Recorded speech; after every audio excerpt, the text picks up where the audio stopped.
Philanthropy is taking care of those around you, taking care of your community, giving back, sharing your own wealth with those who need it more.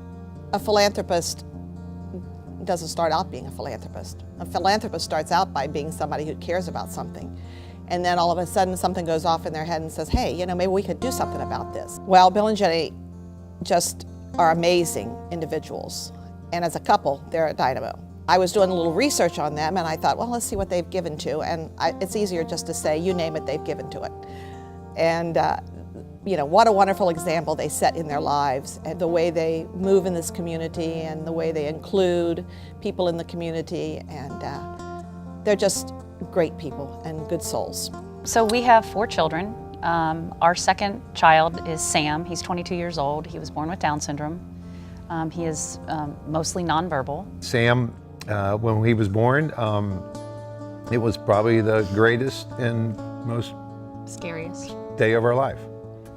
But we soon were introduced to the Down Syndrome Association, Greater Cincinnati. And I think at that time, that was probably the spark that got us going as it relates to giving back. Yeah. I also think, honestly, because we came from humble beginnings, I think we didn't really know all of the need of all the nonprofits out there that are really in need out there.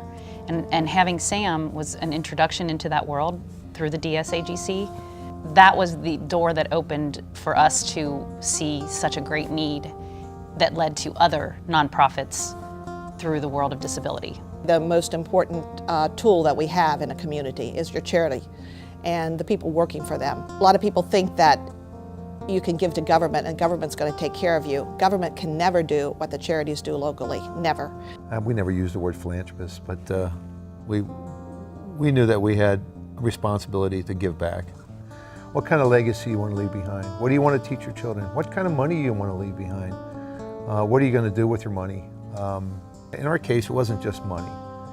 Again, she serves as president of a lot of connections. I'm involved in several others as well, but when you see the families that it serves, the families that the Down Syndrome Association of Greater Cincinnati serves, the families that Ken Anderson Alliance serves, and a lot of the charitable nonprofit organizations serve, we've seen the impact.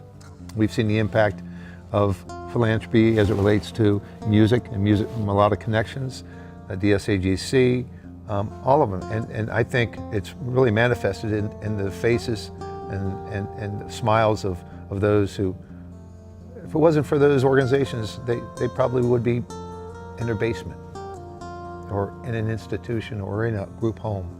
So that's the big motivating, I think, for both of us in regards to giving to the community and helping people that aren't as fortunate. It takes more than one person, and I think it's almost a requirement. Very rarely can one person do it upon him or herself.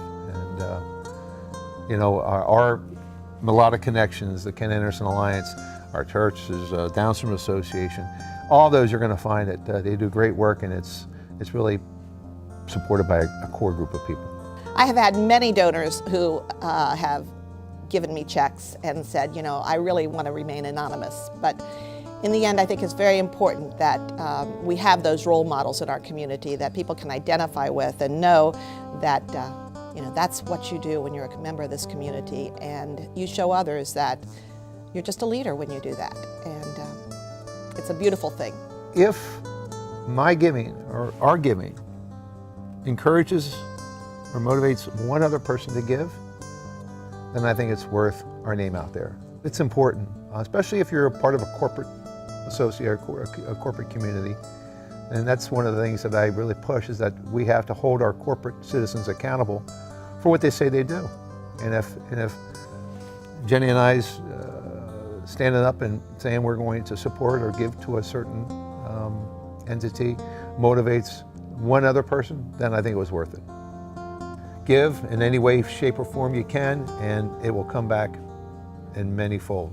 The Philanthropist of the Year award is a wonderful thing to receive, and I wish we could give 100 each year, because we have 100 great philanthropists every year in this community.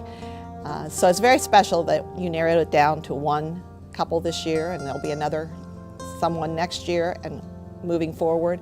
I'm honored that it's in my name. That's very special to me. Thank you for doing that. And we have great people in our community, and I'm proud of them.